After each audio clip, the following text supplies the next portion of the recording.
2020, a long and tiring year for all of us. From the ups, which, believe it or not, there were some, to the downs, which, believe it or not, there were some. But finally, there's a little of something that could help us. The vaccine. The vaccine has been a highly anticipated and talked about topic for the duration of the pandemic. Finally, after months of research, Pfizer and, most recently, Moderna's vaccines were approved by the FDA. But even though that is great news for the world, we still have a lot of time to go, a lot of time to wait, and a lot more Netflix. In this video, I want to create an unbiased guide of the vaccine. I want to keep you guys educated on the thing that will be important for the next year. Anyways, before we go on, this video took a lot of work. 4 hours of scripting and researching, and 3 for editing. If you could sub or hit the like button, it would mean a lot, and it would help me stay motivated. And just please don't send hate or anything. I just wanted to do this to help you guys stay informed.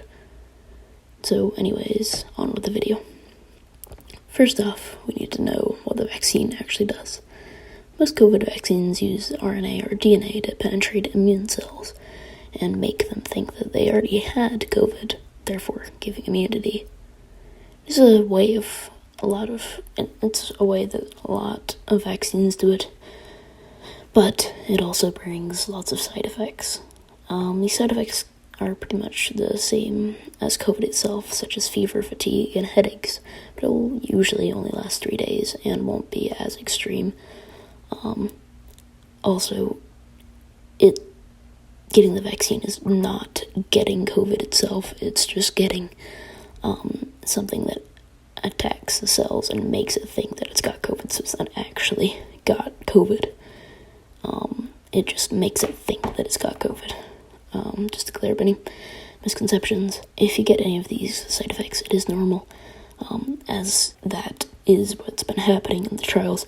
There's been side effects, and then they've just gone away after 3 days. Sometimes they won't go away after 3 days, or sometimes they'll be a little bit more extreme. If that does happen to you, call a doctor and get yourself checked out just to make sure that nothing's gone wrong or anything. But so far, it's been looking pretty good. Now, another question is, how do they ship the vaccine? The vaccine has to be shipped at a very low temperature, all the way down to negative 70 C. That is because it needs to stay cold to preserve agents inside, so that they actually work. So they have to be down at negative 70 to work effectively. And it will be this cold because dry ice and thermal packaging. So at the bottom of the vaccine container, there will be dry ice, and then it'll be the thermal container which holds the vaccines, and then there will be dry ice on top of it, and that's how it will stay cold. In a single package, it will be able to ship 5K vaccines. At the minimum, it can ship like 500 per container, but it can go all the way up to 5,000 vaccines per package. These packages will have to be delivered in 10 days, or they will not be able to be used. Don't worry. They will know if it's been 10 days, and if so, they will just discard of the things, and they won't use them for safety reasons. I'm sure they will. The people who are making the vaccines will be in very high scrutiny. This is a lot of stuff, and with all these moving parts, the fact that logistical unit is already weakened, the need for the cold, the incredible amount of need, it could be a logistical nightmare. That could be quite hard. It could really slow it down and make it quite hard to distribute. But we just gotta hope that doesn't happen. And that takes us to our final and most asked question. Who goes first? Well, we all know that the healthcare workers on the front line, which means that you have to be actually treating COVID patients. You can't just be a doctor, I think. I think those come after the frontline healthcare workers. But I think if you're just a healthcare worker, and you can't get it unless you're treating COVID vaccines or COVID patients. So I think you have to be right on the front lines for that. And the next up, there will be the elderly, of course. Like over 65, I think was the number.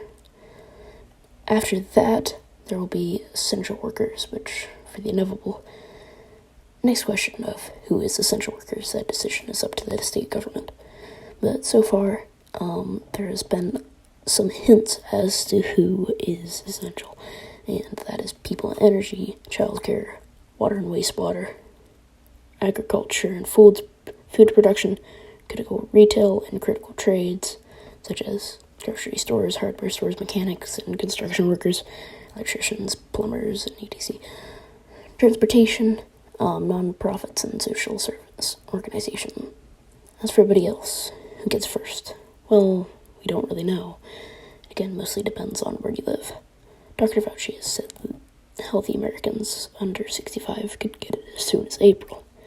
Others saying longer, and others saying shorter. Either way, it's going to be a couple of months, or maybe more.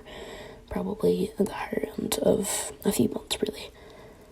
It's going to be a long wait, and what is a better way to enjoy it? By subscribing to Don't Care Studios. Lots of awesome videos are coming. Just kidding.